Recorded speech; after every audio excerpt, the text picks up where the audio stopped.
Well, good evening. I guess we can get started. It's closer to the actual 6:30, and it's a good time to get started. And I'm sorry to drag you in on what seems to be the first nice spring evening, I guess. But thank you all for coming. This is the College of Letters and Science Community Lecture Series, and there's brochures around, the little yellow ones, so please feel free to take those with you. We're very proud of the series, and what I like about it the most is we get a chance to show off a lot of these wonderful faculty members that we have in the College of Letters and Science. My job is, I serve as the Dean of the College of Letters and Science, and my job tonight is very simple. I get to stand for 2 seconds and just say what a wonderful person is that Dr. Lauren Gantz is, and give it to her to talk. What's neat about this is you always get a chance here in the community, therefore, to see both a combination of what our colleagues are teaching and also what their research interests are. So, there'll be time at the end so you can ask some questions, and Professor Brain on research as well as on teaching, and please encourage you to ask questions when we get through it. But I will hand it over to Lauren. All right.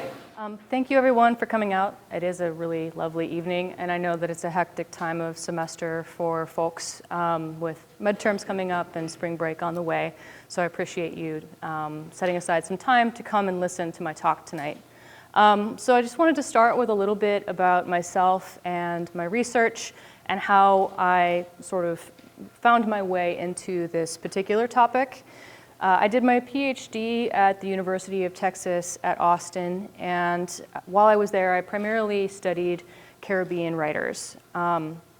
So this topic was necessarily part of that research for thinking about Cuban refugees, Haitian refugees, who were, for the better part of the mid-20th century, arriving to the US.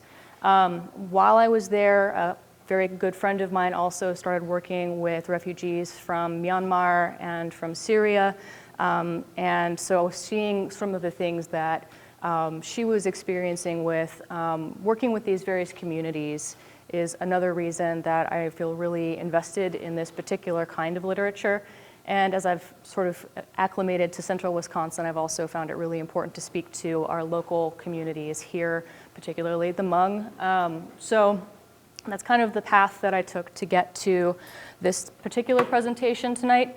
A lot of the texts that I'm going to talk about, I do teach, but some of them are texts that I have read and not had a chance to teach yet, but would really like to at some point. So here we go. So with the concept of refugees, does it?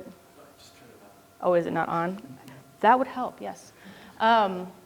A lot of the time, I think one of the first associations we tend to have are maybe particular images that we've seen in the news that are really sort of graphic and upsetting, or we might think about the numbers that we see in the news pretty regularly.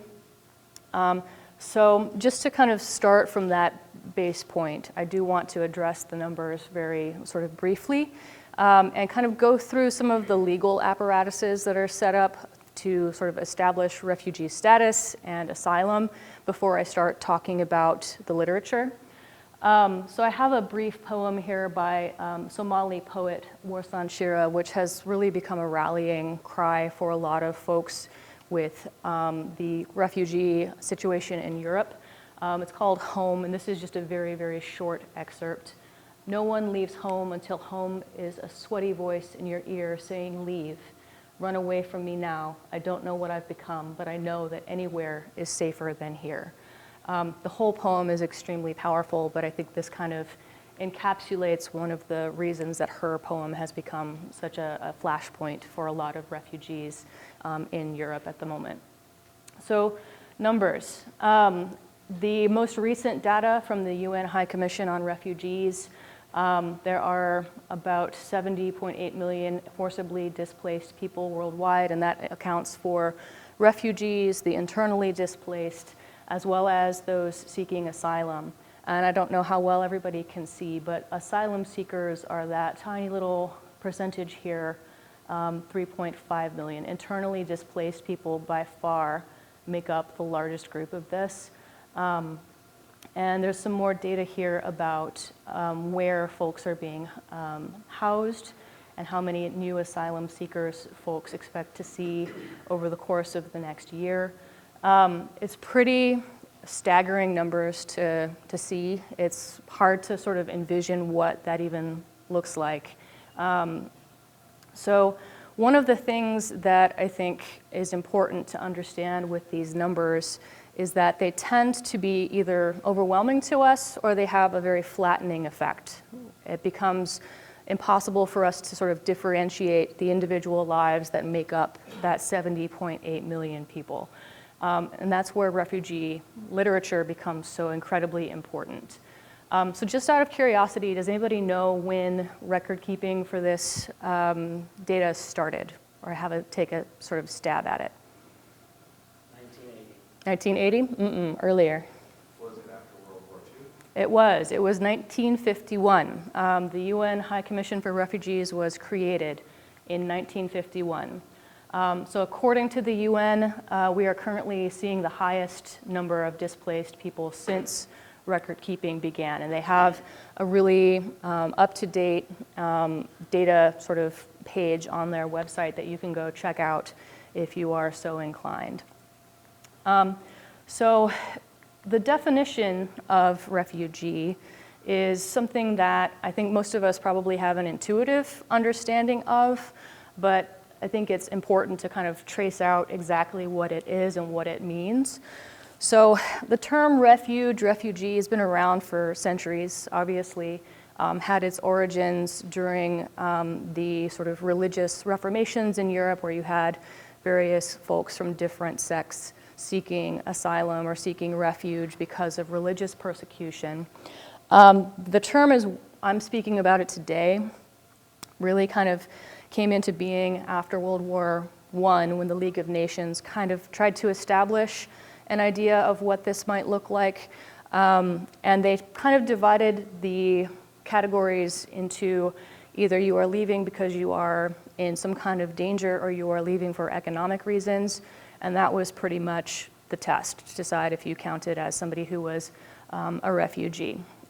So the UN has kind of followed suit for the most part. So in 1951, when the UN High Commission on Refugees was created, this was the definition that they developed. The term refugee applies to a person who, owing to a well-founded fear of being persecuted for reasons of race, religion, nationality, membership in a particular social group or political opinion, is outside the country of his former habitual residence as a result of such events, is unable or owing to such fear unwilling to avail himself of the protection of that country, or who, not having a nationality and being outside of the country of his former habitual residence as a result of such events, is unable or owing to such fear unwilling to return to it. So it bases it primarily on persecution due to different identity categories. This has been revised by the United Nations High Commission. They issued a mandate to address also the issue of sort of natural disasters or generalized conflict. So anyone who is outside of their country of origin or habitual residence, owing to serious and indiscriminate threats to life, physical integrity, or freedom resulting from generalized violence or events seriously disturbing public order. So it's a little bit of a wider umbrella than the 1951 definition, but most countries are still operating off of that 1951 definition. So the process for determining refugee status is actually not standardized globally. It's from nation to nation. Each individual nation has its own processes for determining, does somebody fit this refugee definition. The UN can make advisements, but a lot of the time it's up to a particular country to make a decision. So some of the big problems that a lot of refugee studies scholars have pointed out with those definitions, there's three really recurring ones that I encountered in my research over and over and over again. So the first one is that it frames refugee status as something that is temporary. So what are the problems with this? One is that refugee status can be lifted by various entities. Once an entity decides that refugee status no longer applies to a group, then they are no longer guaranteed the protections that that status guaranteed them previously. So some examples of this, there are folks currently in the US from Haiti and El Salvador, came to the US because of earthquakes, have special protected status that has been revoked. So the status of those folks is now very much up in the air about whether they will be able to stay. The Haiti earthquake was over a decade ago. So a lot of those folks have children who are naturalized citizens, or who were born in the US. So this has the potential to tear apart families and various other things because that status got lifted. Other examples include the closing of various refugee camps across Southeast Asia in the mid-1990s, and all of the folks living in those camps were either repatriated or otherwise distributed across the globe. So there's some issues in terms of offering protections to people who might still be at risk. It also doesn't account for the fact that some people spend years going through the asylum process. The photograph that I have here is a protest about Nauru in Australia, which is a detention center on an island off the coast that has been repeatedly criticized for detaining people for very long stretches of time. There was one gentleman there who was in that camp for 10 years before he finally just gave up. And that was kind of the point. So indefinite stays in these refugee centers or camps. And the other thing that it doesn't necessarily account for is the fact that refugee status and refugee sort of identities transfer across generations, right? So people who came to the US or came to an asylum country as a child and don't have memories of the conflict that brought them to that country still have refugee status. Third generation and so on still have connections to those histories. The second issue is very uneven application. Because individual countries get to decide on the processes for applying for refugee status or asylum, it's often very much sort of a political football. So the example from my own area of study is the difference between the treatment of Cuban refugees who were guaranteed pretty much asylum if they could make it to the US until the mid-90s, when it changed to a wet foot, dry foot policy. If you could get to land, you could become a refugee, have asylum. If you were picked up on the ocean, you were sent back to Cuba, versus Haitians, who were pretty much always defined as economic migrants and sent back to Haiti, despite the fact that you had a very, very brutal regime existing at the same time that the Castro regime was going on. The difference was that the regime in Haiti was not communist. So it became part of this Cold War sort of political domino theory for why Haitian refugees often got sent back. It also sort of has definite impacts on folks who are maybe victims of domestic violence or gang violence. If a country decides, does this actually count as persecution based on one's identity? Are you allowed to have asylum? It also has impacts for LGBTQ plus refugees, because the ideas about what LGBTQ plus identity looks like a lot of the time are very much Western. So there's this idea that you have to have had a coming out story in order to get asylum status, which isn't always the case depending on where people are coming from. So there's a lot of issues there. And I think the biggest thing is that it creates this division between the good refugee and the bad refugee, or the good refugee and the bogus refugee. So it sort of sets up this criminalization of some folks who are trying to enter a country for various reasons.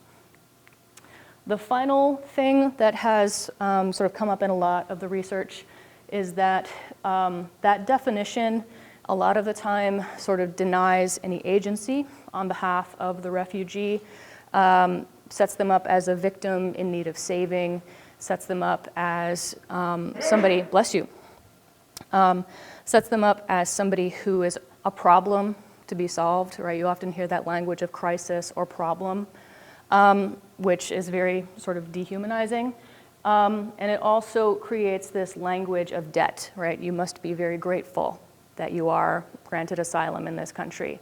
And that creates an unequal power dynamic for the refugee within the host country. And I think the fact that,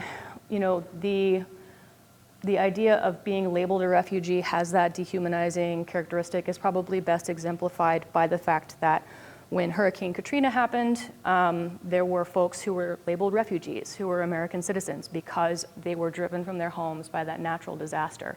And there was a huge outcry because refugee was seen as this slur, this dehumanizing slur against them. So it's got that very loaded kind of meaning to it that we don't always acknowledge, I think. So in terms of how do we sort of deal with these various problems, there's some different sort of frameworks for thinking beyond refugee studies, positioning the refugee as an object of study. So one of the figures that has been really important to this is Yen Le Espiritu, who has called for what she calls a critical refugee studies. And this is basically a way of thinking about refugees as agents, as actors, whose experiences kind of highlight the interconnections of different social factors, of politics, of colonization, globalization. So thinking about the refugee as the center, right? Thinking from the refugee perspective versus the refugee as the subject of study. Katarya is a Cambodian scholar who coined the term refugitude that I use in my talk. She uses that in her book very, very briefly, and she kind of uses it to frame her whole mode of moving through the world. She calls it her refugitude. Thinking about how her refugee status informs her global outlook, her politics, her way of being. And that concept got picked up and kind of expanded on by scholar Vinh Nguyen, who changed the spelling and calls it Refugitude. And his idea is that we need to think about how a refugee sort of gains awareness of oneself as a subject, as a political actor, creates meaning for oneself and imagines a future for oneself. So there's this turn towards the future with a lot of these scholars asking how do these communities imagine futures for themselves. And I think that that's really important to counter this sort of victim narrative that we hear very often with refugee studies and refugee when we hear it in the news. So what I'm going to kind of cover in terms of the literature today, I've got a few different categories that I've cobbled together.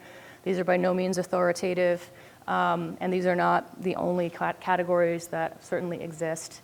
So the first is documentation and mourning, literature that works to do that historical documentation and the work of mourning the losses that sort of created the refugee. The second is a group of works that complicate refugee status and some of our perhaps misconceptions about refugees. The third is a category of the ungrateful refugee, the refugee who sort of resists a lot of the impetus to be the good refugee or resists the impetus to be grateful for having received asylum. And then the last is a group of writers who are trying to imagine what a future might look like for various refugee communities. So just to kind of get us started, documentation and mourning. There's a lot of work out there talking about the importance of writing out one's history in order to kind of recuperate it and heal from it. And I think the turn of phrase that I like about this the most, it comes from a writer that we'll look at in a moment. He says, in order to recover from our history, we must first do the act of recovering it, right? Recover our history in order to recover from it. So there's a lot of scholarship that really focuses on this mode of refugee writing. So there's a few different iterations of it that I think are pretty common. So the first is the idea of memoir as testimony, as a documentation of the crimes of a particular regime or a particular individual that led to one's refugee status. So this is Renato Arenas, a Cuban writer. Has anybody either read his work or seen Before Night Falls, the film? You have a look, okay. Okay, yeah, his book, Before Night Falls, was adapted into a film in, I think, 2000 with Javier Bardem, before Javier Bardem became really big in US film. So his memoir is sort of posthumously published. It came out in 1993. He passed in 1990. So Arenas was born in poverty in Cuba, and he actually started out as a Castro supporter. He was highly critical of the Batista regime that was in place before Castro because of the brutality of it. And once Castro took over, he celebrated along with most other Cubans. But as he grew older, he realized that he was a gay man, and he also became a very prolific writer. And so those two things kind of made a collision course for him with the Castro regime. His first novel did get published in Cuba and got good reception, but after that he couldn't get anything published on the island itself. And so he started sending his work out internationally to get published, and that got him in tremendous trouble with the Castro regime. His identity as a gay man also made him a target of the regime, of intense surveillance.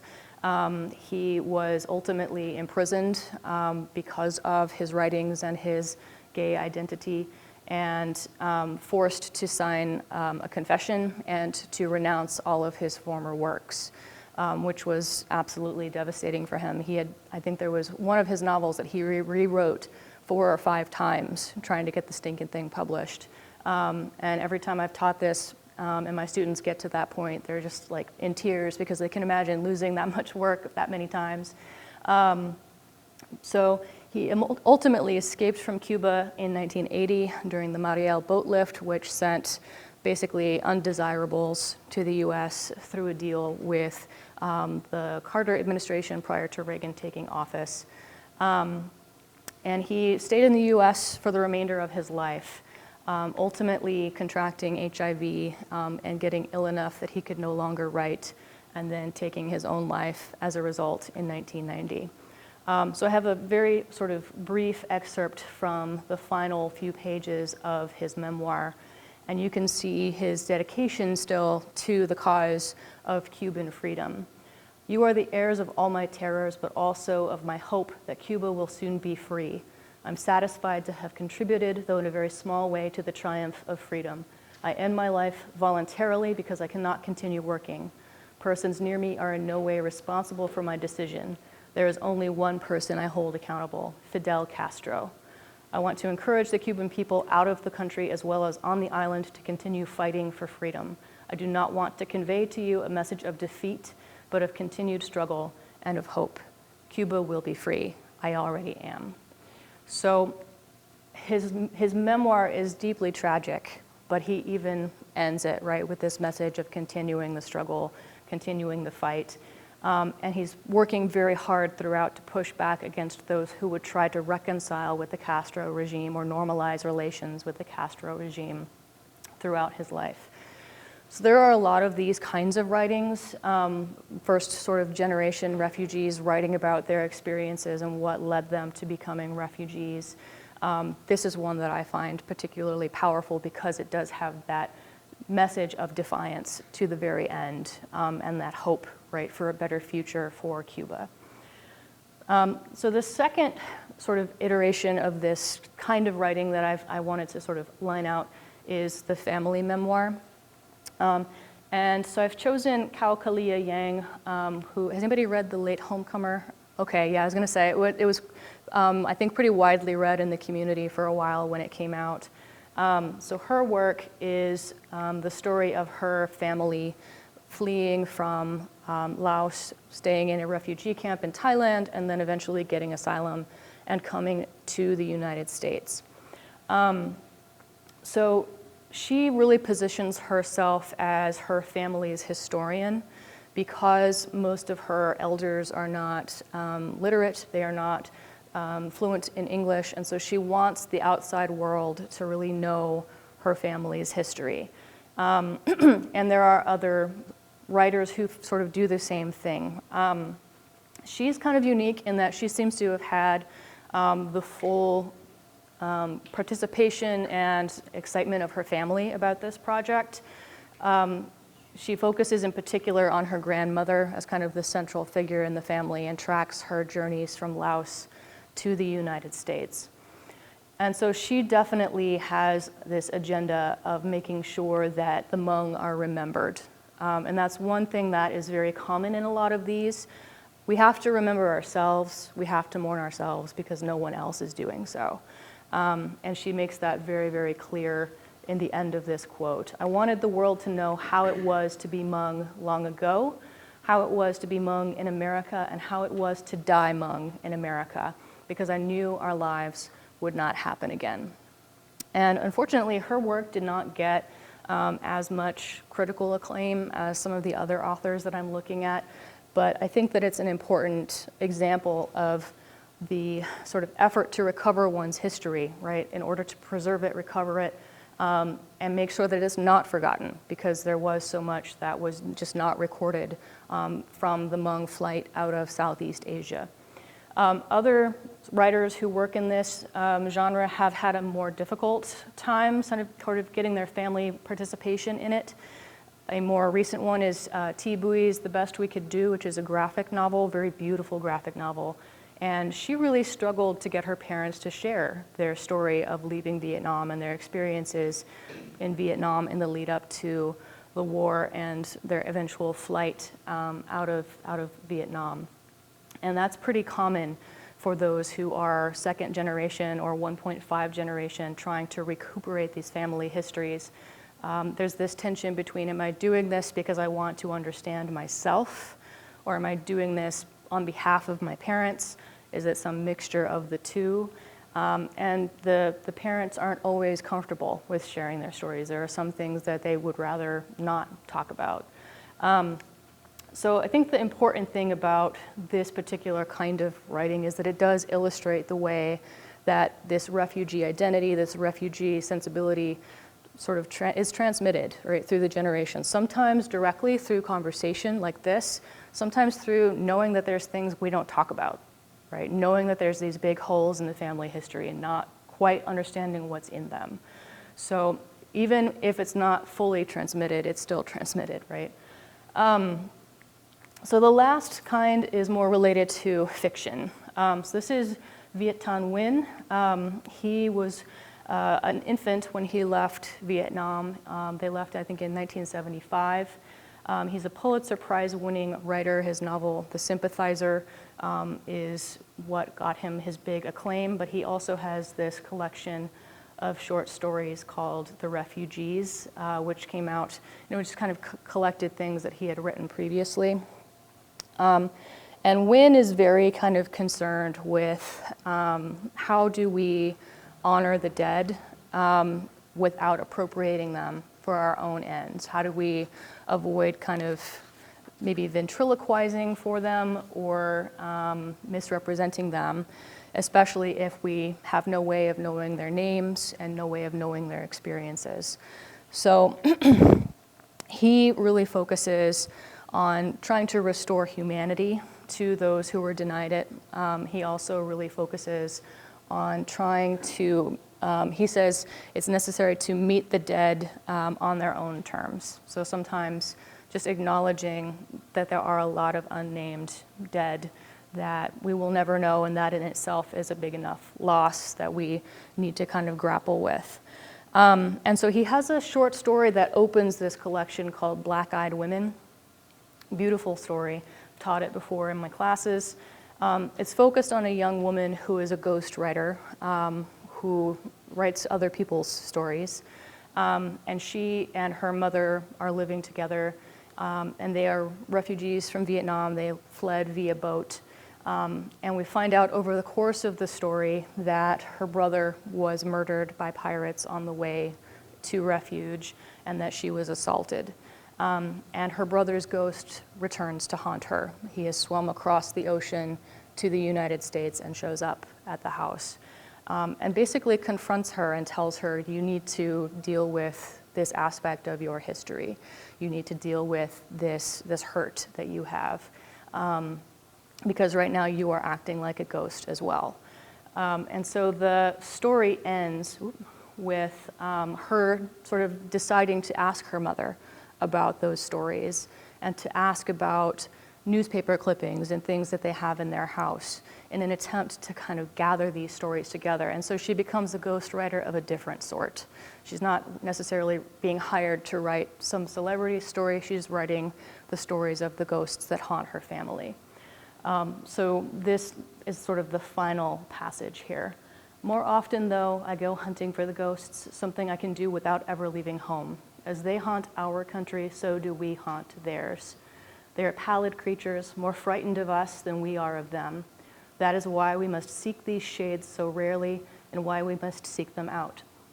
The talismans on my desk, a tattered pair of shorts and a ragged t-shirt, clean and dry, neatly pressed, remind me that my mother was right. Stories are just things we fabricate, nothing more. We search from them in a world besides our own, then leave them here to be found, garments shed by ghosts. So he picks this up in his other works pretty extensively as well, but I think this little short story really encapsulates it. So this is probably the mode of refugee writing that most of us would immediately think of, documenting mourning and sort of gathering histories. But there's a lot of interesting things going on, particularly among younger writers, working to kind of complicate ideas about refugees in various ways. So the second group are folks that do work to kind of challenge both the legal definition of refugees and some preconceptions about them. So the first is Javier Zamora, who is the youngest of the writers that I'm looking at today. He was born in El Salvador. His family fled to the US when he was an infant. And he came to the US unaccompanied at age 9. So he has his first collection of poetry called Unaccompanied. So he is very much sort of speaking to the unaccompanied, minor crisis that was in the news so strongly a few years ago. Folks who were jumping on trains and crossing the border that way, trying to find refuge, particularly from gang violence and being forced to join various gangs. And so the conflict, the civil war in El Salvador lasted from 1979 to 1992. So by the time he was 9, it was officially over. But he really insists that this is still a conflict that's taking place and that refugee status is still something that he wants to claim.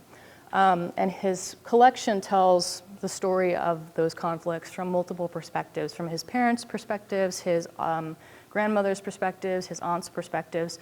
So in many ways, it is that family narrative as well.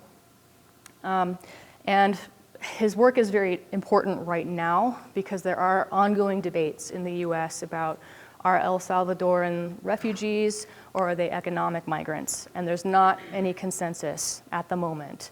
So a lot of times they will be deported back to El Salvador. There was actually a report that just came out called Deported to Danger, highlighting over 100 of El Salvadoran migrants who had been killed after they were deported. And the US is also now starting to think about sending asylum seekers to El Salvador to await processing. So there's a lot going on with this particular place and this particular time that I think he is really an important voice to listen to. So I have one recording of him sharing a poem, and then I have a little excerpt from a poem that I wanted to share with you. Citizenship. It was clear they were hungry, with their carts empty, their clothes inside their empty hands.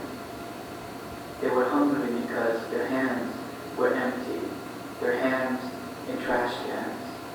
The trash cans on the streets, the asphalt streets of the red dirt that their taxpayers paid for, up to that invisible line, visible thick white paint visible booths, visible with a fence starting from the booth, booth, road, booth, road, booth, road, office building, then the fence, fence, fence, fence. It started from the corner with an iron pole, always an iron pole at the beginning. Those men, those women could walk between booths, say hi to white or brown officers, no problem. The problem, I think, were carts, belts, jackets. We didn't have any, or maybe not the problem. Our skin, sunburned, all of us spoke Spanish. We didn't know how they had ended up that way, on that side. We didn't know how we had ended up here. We didn't know, but we understood why they walked the opposite direction to buy food. On this side, we all know is hunger. All right, so we can go back to the PowerPoint.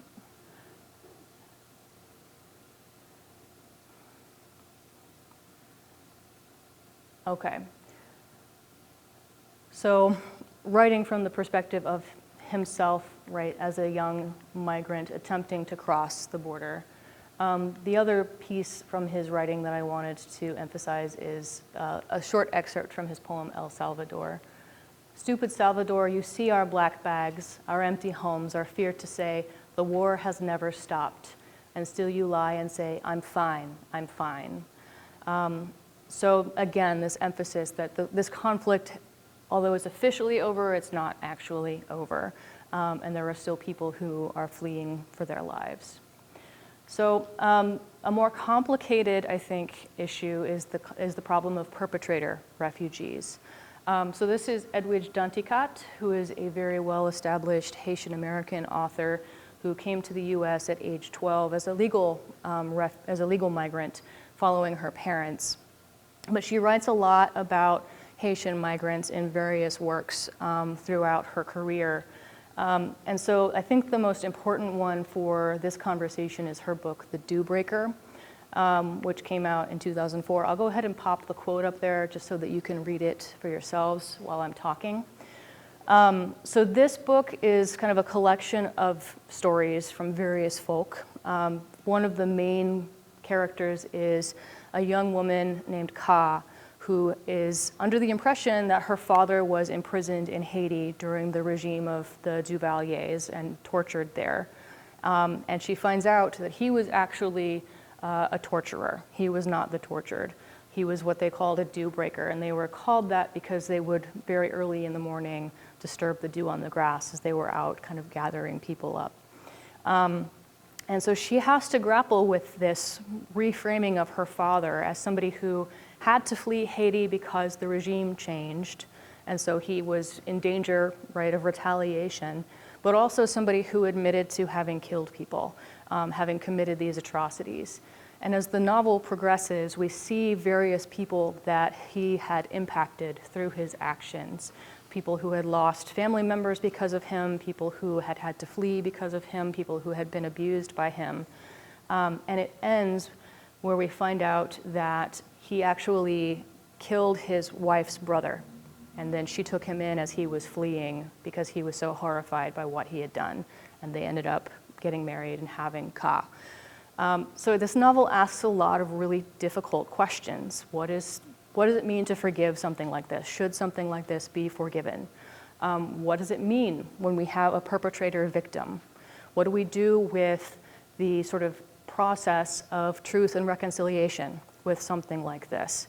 And it doesn't really offer any answers. It ends at the point where Ka and her father are on the phone kind of having a really sort of in-depth conversation, and he's really about to kind of go into detail with her about what his stint as a dew breaker meant. So it kind of leaves things unresolved for us. But this is a question that I think we need to keep in mind, because there are other examples of this. If anybody read Ishmael Bea's Long Way Gone, about a child soldier in Africa coming to the US after being rescued by UNICEF, that's another example, right, of somebody who had done violence against others, in part because he was coerced as a child, being given this refugee status. So what do we do with the process of rehabilitation and forgiveness? So moving away from that purely victim status, I think, in a lot of these works. The last from this group is Nam Le, who is a Vietnamese Australian author I've taught in class before. And he wrote a short story collection called The Boat, which opens with a story called Love and Honor and Pity and Pride and Compassion and Sacrifice. It's all the words. It's a really interesting story. It starts off with our main character, who is a creative writer at the Iowa Writers Workshop, who is suffering from writer's block, and he is a Vietnamese transplant. And his classmates tell him, well, just write a story about Vietnamese boat people. Just write a story about Vietnamese boat people, it'll be fine. And he doesn't want to do that. He's very reluctant to kind of play into that sort of cheapening of his status as a Vietnamese person. Ultimately, he gives in, and he decides that he wants to write the story of his father, who was actually at My Lai during the massacre and who ended up in a re-education camp after the war. And they have this exchange where he's saying, I want to write this story because it's important. People need to know about this. And his father is very pointed with his response and says, only you'll remember, I'll remember. They will read and clap their hands and forget. Sometimes it's better to forget, no? So there's a couple of things going on here. One, he clearly would prefer to forget and move on. But two, he's also kind of resisting this idea of you need to perform your trauma for me, for entertainment. And I think that the asylum process itself is all about relaying your story multiple times in order to have it vetted, right? So this refusal to tell it again for others' entertainment is a pretty powerful move on his father's part. Ultimately, he ends up writing the story, but his father takes it and burns it at the very end of the story as a sort of final act of letting it go. So I think that this is another one that asks really important questions, right? When we are reading these kinds of stories, what do we what do we take away from them, right? Is this something that we are reading for entertainment, or are we reading with an open heart for sympathy and for kind of better understanding? So the next group that I wanted to talk about is the ungrateful refugee. And I borrow that term from my first author, Dina Nayeri, who is an Iranian-American writer who fled Iran in 1988 because her mother had converted to Christianity and was very open about proselytizing to others. And she has written novels. She wrote a novel called Refuge, which was semi-autobiographical. She spent a couple of years in Europe as a refugee awaiting asylum, and then ended up in Oklahoma, of all places, once she was granted asylum. And her most recent work is nonfiction. It's called The Ungrateful Refugee, What Immigrants Will Never Tell You. And it's focused both on her own experience as a refugee and coming to Oklahoma and dealing with very much reduced circumstances. Her mother had been a doctor in Iran, was very intelligent, well-regarded, and then ended up working in a factory because of the language barrier and because just people wouldn't take her seriously. And her own sort of experiences with various types of racism in Oklahoma. And she also weaves in her own current work with various refugee communities in Europe. She lives in London at the moment. And one of the things she really highlights is trying to get away from this framework of debt and gratitude. She argues that this framework is harmful to both the refugee and to the host country for various reasons. So she focuses a lot on how this sort of idea of debt and gratitude really sort of emphasizes difference and division. So she's arguing in a lot of ways that you need to sort of interact like any normal human being would with a refugee, rather than sort of demanding this performance of gratitude and focusing on sort of allowing for mistakes and allowing for miscommunication and allowing for error and allowing for difficulties in adjustment, rather than demanding this performance of the good refugee. And she also really wants to focus on moving away from the idea that, well, these folks will be a benefit to us for whatever reason. She sort of suggests that we need to take in refugees because that is the right thing to do, not because it would somehow be beneficial to us. She wants to get away from that kind of language. And I think that this last quote, migrants don't derive their value from their benefit to the Western-born, and civilized people don't ask for resumes from the edge of the grave, is really kind of encapsulates a lot of what she's getting at. So there are other ways that folks do this. This is Dinam Mengetsu, who is Ethiopian-American writer, fled in 1980 because of his family's political connections during the Red Terror when the previous emperor was deposed. And it was an extremely, extremely brutal period in time in Ethiopia. Estimates are up to 750,000 people were killed. And so he came as a very young man. And his book, the first novel, is The Beautiful Things That Heaven Bears.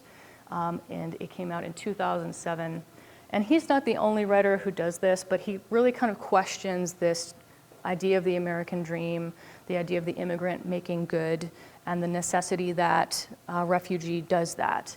So his main character is a shopkeeper named Stephanos, who moves into Washington, D.C., and he is kind of lackadaisical about running his shop. He's completely content to sit there and read.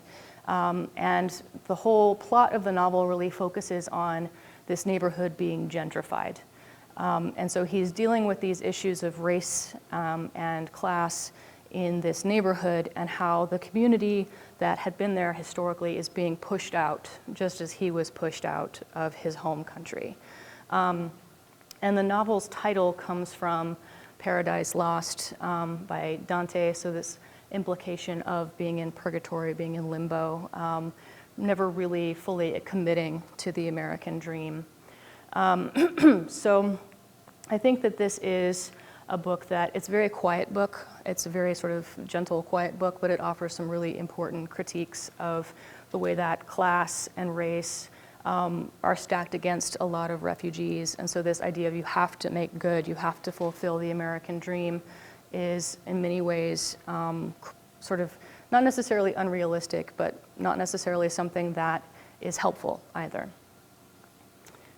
The last writer from this section is Mai Dervang, who is a Hmong American writer. Her family fled Laos and settled in California when she was actually born in California shortly after their arrival. And she is criticizing what's called the militarized refugee. So this is a term that Yen Le Espiritu, the scholar Yen Le Espiritu develops.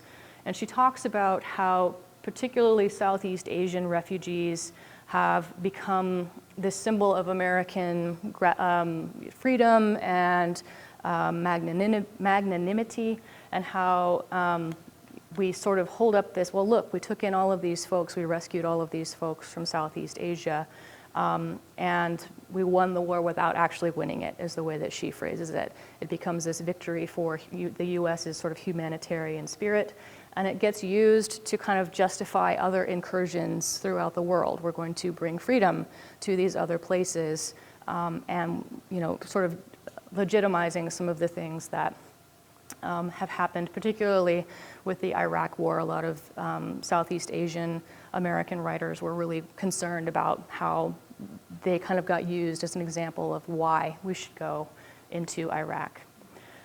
So her collection of poetry is called Afterland, and it's written very much steeped in Hmong shamanism. So Afterland for her means the afterlife, the spirit world, but it also is obviously after, right, the afterland that you go to as a refugee. So she has several poems like this that are pretty stark sort of indictments of the way that the U.S. abandoned the Hmong after the end of the war. So this is just one of them. So it's called From Dear Soldier of the Secret War.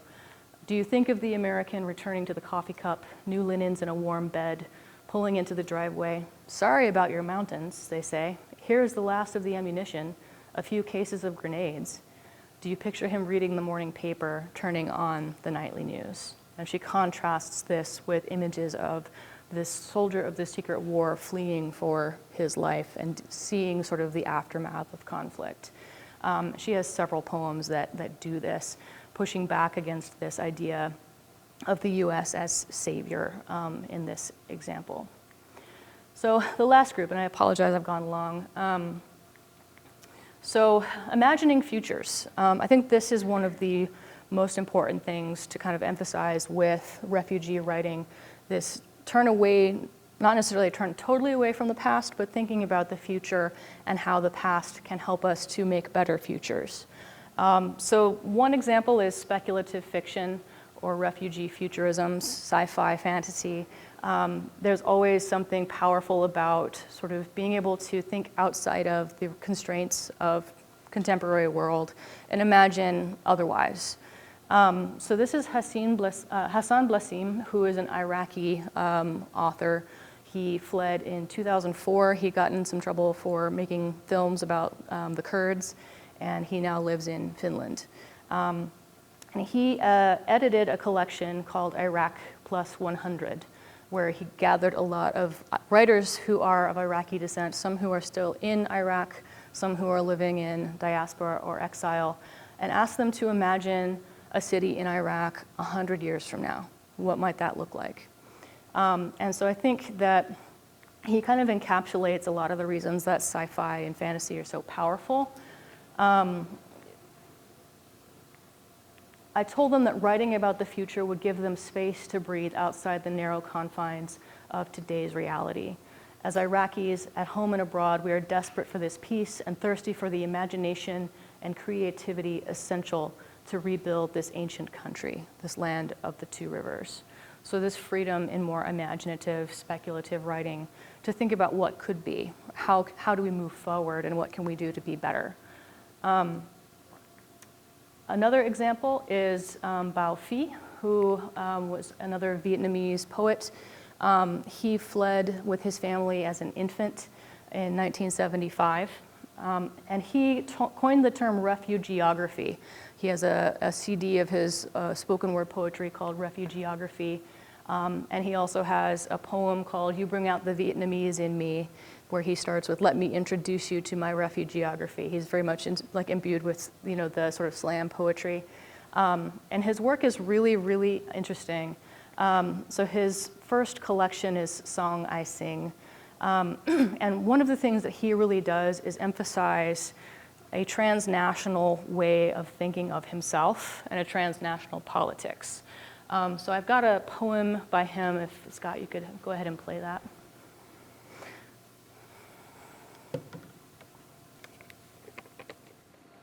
Our daughter hits me.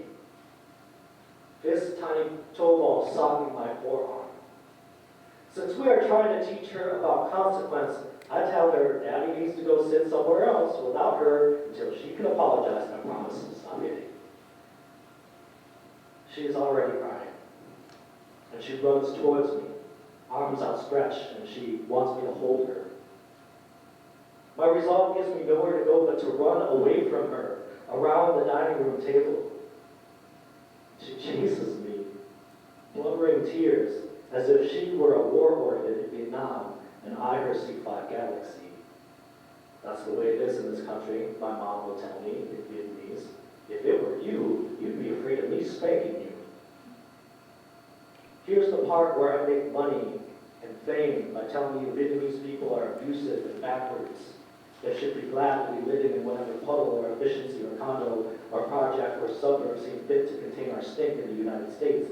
Instead, I wonder if our daughter is not as far from the war as I hope she'd be.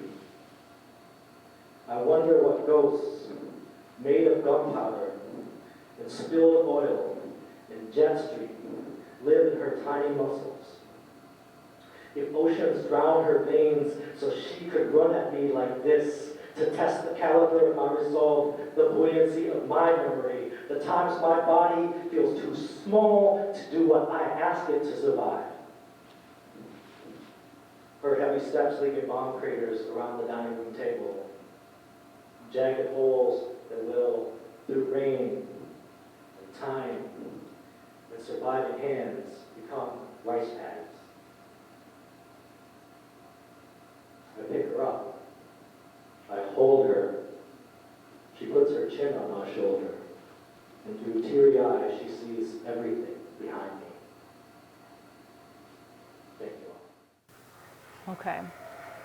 So, as you can see, imagining the geography of Vietnam in his own dining room, right? And a lot of his poetry really does this. He has a poem called For Us. I'm going to read you a little bit of it. From the mud of the Mekong to the bones of the Mississippi, from the dusty winds of Manzanar to the glowing scars of Hiroshima, from the sun in Bombay to the moon in Alaska, from the mists of the Himalayas to the ash of volcano, from the hills of Laos to the open-mouthed mic in St. Paul, from the streets of Seoul to the sidewalks of Tehrangeles, from California shores to New York corner stores.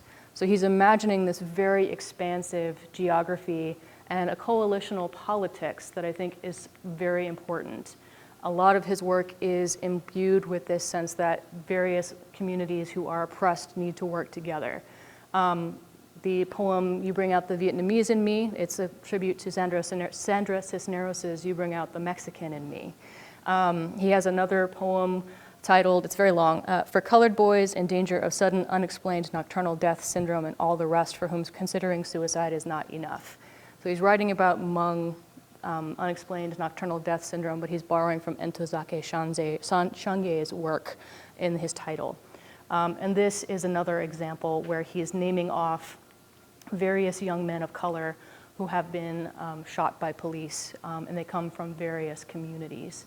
So thinking about them all of a piece together as part of a bigger picture and a bigger politics.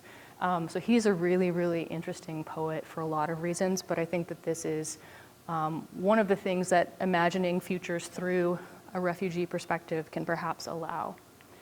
The last one I have is what it means to kind of imagine justice. So I'm returning back to Viet Thanh Nguyen, and he offers a lot of really concrete things that could be done to achieve justice post-conflict. And a lot of them involve truth and reconciliation, honest histories, acknowledging the wrongs that you have done as well as the wrongs that others have done, returning the property of refugees, making sure that curriculums are representative of various sides of a conflict.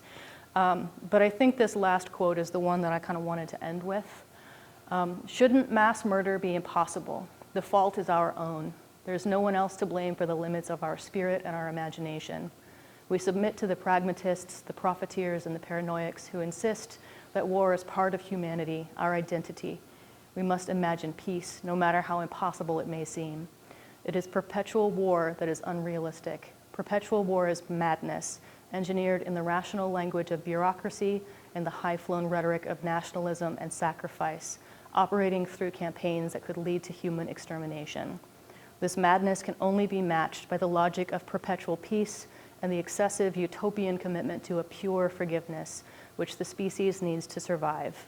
If we wish to live, we need a realism of the impossible. So I have a few, for folks who might be interested in learning more, places where you can go to, to learn more. So thank you very much.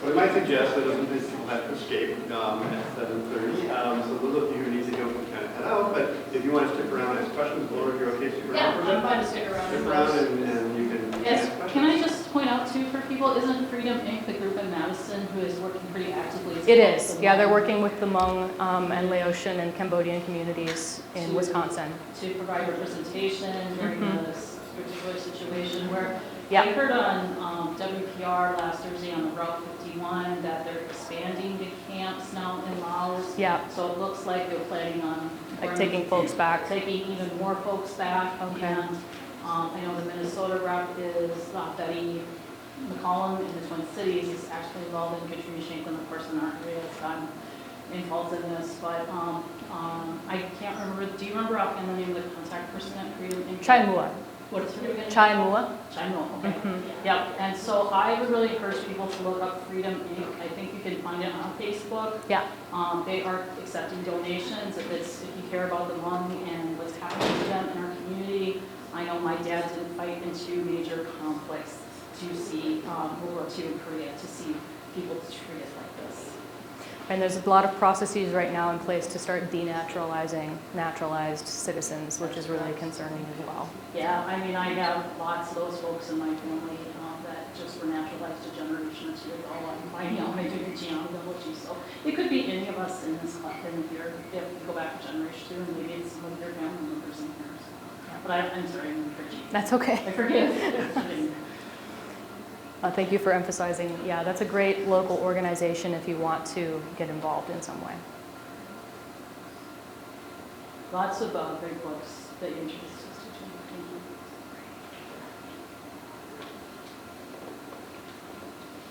Yeah, I have a question that kind of takes way back. sure. Like you had up there the legal definitions of refugees. Mm-hmm. You had said that some countries were running, I should say running off or basing their refugee status on the older definition, Mm-hmm. not the newer one, which I found interesting because it wasn't made. Mm-hmm. So I just kind of a question about why that is, how countries determine which one they're out. So that's a good question. My understanding is that 1951 definition went through a process of ratification at the UN where each country had to kind of agree to certain terms. And I don't know that they did the same process with the mandate, which is a problem, of course, if we think about potential climate refugees, right, in the future. Like, how do they fit into that particular picture since that hasn't been revised, right? So, yeah, my understanding it was more about this legal sort of formal process. Mm-hmm.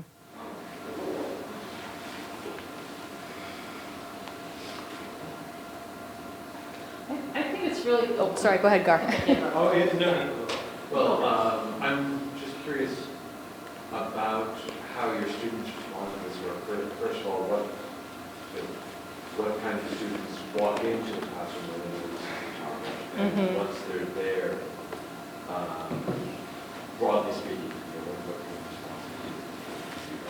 So most of the time when I'm teaching these works, it's to our English majors. And in my experience, our English majors are wonderfully interested in the world around them and would like to know more and often want to know why they weren't taught some of these things prior to college.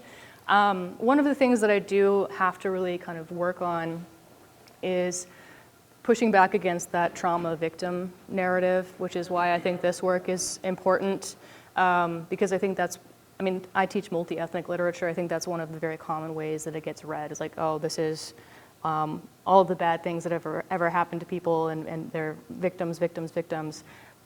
Pushing to see there are ways that folks can be empowered and active and political and build communities and imagine futures. So that's tended to be my experience with it. I have a large group this semester. I think it's the first time I've had Hmong students in the class, so I'm very curious to see their responses. I'm going to be looking at their writing just to see what their reflections are. I was actually going to make a point about the trauma, because I found it really interesting that not all of these writers, and I mean, every individual is different, of course, but trauma is probably a major part of so much of their or their parents' or grandparents' experience, and they don't want to be fixed with that identity, and they don't want that to be the takeaway. It seems like to me. Yeah, it's kind of funny. Nam Le, the author who, the story of the father who burns his son's story, at the end of that collection, he actually does write a story about Vietnamese boat people. But it's only after he's taught us how to read it in that very first story, right? He makes sure to give us that first before giving us the Vietnamese boat people story. I'm definitely getting that sort of. Yep. kind of a personal question, but I'm a high school Spanish teacher. Were there some works that you found in your research that helped me talk about Hispanic refugees from the U.S. or going to different countries that might be appropriate for that age of students? That's a really good question. I think that the Zamora poetry is pretty accessible. It's not written in Spanish, but it certainly speaks to the experiences of a very young person going through a lot of these things. I'm not as well versed in like YA literature dealing with this subject, unfortunately. Cristina Garcia, a Cuban writer, is really, really great.